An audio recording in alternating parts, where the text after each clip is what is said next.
As the Iran-Israel-US war wages on, the extremists in South Africa are emerging from the cracks.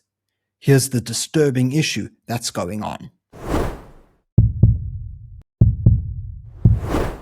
So as Iran continues to be damaged in its war with the United States and Israel, it seems that a lot of people are panicking, specifically the ANC and then other Iran supporters. But what's particularly alarming in South Africa in recent days is that Islamic extremists and extremists of other nature as well have emerged from the woodwork. Whereas they seemed to be quite silent in previous days, it now appears as if the current conflict is emboldening them to speak out. But before we get into this shocking story, could I please remind you to subscribe to the channel if you haven't already? All you have to do is click on the subscribe button below the video. Furthermore, if you would like to support the channel and enjoy some additional perks, consider becoming a Power Club member. You can do so by clicking on the join button below. Now let's get into it. So the extremism that I'm speaking about can be very clearly illustrated from the following video. Now, just to provide some context, this video is of a memorial that was held in Johannesburg for Ali Khamenei, who is the supreme leader of Iran, who was killed in airstrikes. So without further ado, let's watch. Mard bar Israel! Raise both hands! Mard bar Israel! Stand! Mard bar Israel! Everyone, raise your hands! Mard bar Israel! Mard bar America! Mard bar America! Mard bar İngiliz! Mard bar Fransa! Mard bar America!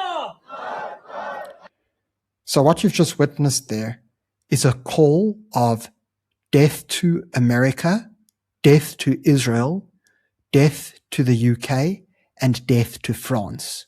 It's as explicit as that. And as you saw, the person who was leading this got everybody to stand up, pump their fists as they chanted death to these four countries. How much more proof do we need that there are extremists who've embedded themselves in South African society and preach hatred and violence against people who they perceive as their enemies?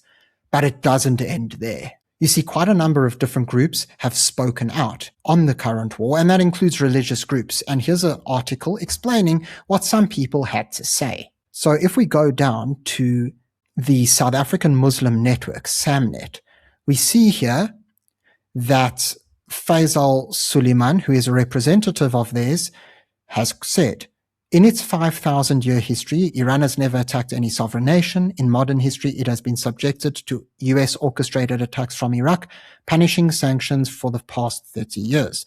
There have been multiple attempts at regime change, overthrowing the government and destabilization of the government. Iran has clearly stated for many years and complied with Atomic Agency regulations. It has been inspected and cleared, as we know, been warned, in President Donald Trump's words, obliterated its nuclear program last year and was willing to talk and have inspections. I think it is a common cause of the attacks. On behalf of Israel, we've foregone conclusions for months now after Israel attacked it last year, and its ability to strike back was clear with ballistic missiles. There was never any doubt that Iran was going to be attacked so that Israel could continue its expansionist program in the Middle East, which is utter nonsense. Syria continues to be a sovereign nation.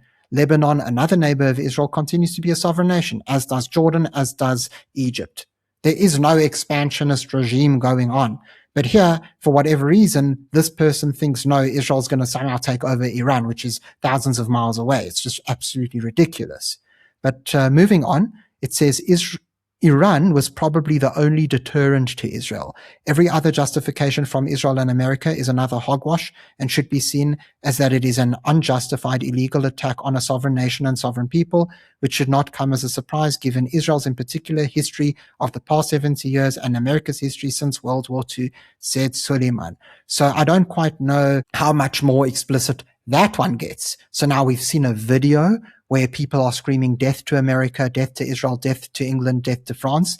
And we see how this person seems to believe in this conspiracy theory that somehow Israel's trying to take over the Middle East and America is this terrible enemy and that Iran is a decent sovereign nation and that they're the good guys and that Israel and America are the bad guys. But that isn't the end of the extremism that we've seen rise in recent times. So on the 4th of March, there was a South African protest. They call it a South African protest, but we don't really know who was in charge there.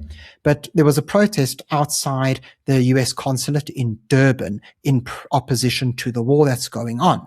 And if we take a look at who's there, here we see signs saying, "Long live the martyr Khamenei." So explicit support for Khamenei, a brutal dictator who oversaw the murder of tens of thousands of innocent Iranians in the January protests. We also see a woman in the background who's wearing a headscarf, and that scarf is of Hamas, which is a terror organization. Scrolling on to the next few pictures, we see again the same poster. And at the very end, we see even more. But what's actually very interesting to me is that they've left out a certain image of another terror organization, but I was able to get a different photo from a different social media post. So right over here, as is evident for everybody to see, there is a yellow Hezbollah flag, which is a terror organization which has run havoc in Lebanon. So just to put it into perspective, we've seen chants of death to America, Israel, France, and the UK. We've seen how certain people are claiming that America is the devil and Israel has this expansionist policy, whereas Iran is the innocent in this fight. And we've also seen explicit support for Khamenei, a Hamas scarf, and a Hezbollah flag. So support for the entirety of Iran, or rather the Islamic regime, and its axis of evil.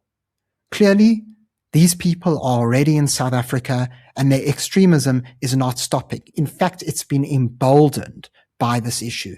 And so I'd like you to ask yourselves, when you hear of these charter flights of Palestinians arriving in South Africa, and you hear of all these illegal people, including from Islamic places such as Pakistan, who enter the country, what sort of ideology do you believe they are importing? And how do you think it can affect the beliefs and opinions of South Africans? Clearly, there is something very dangerous that's brooding under the surface, and the media is not talking about it enough. Thank you very much for watching this video. If you found it informative, please remember to subscribe to the channel for more content. Until next time, I'm Matthew Cohen, and this is the Power Pod.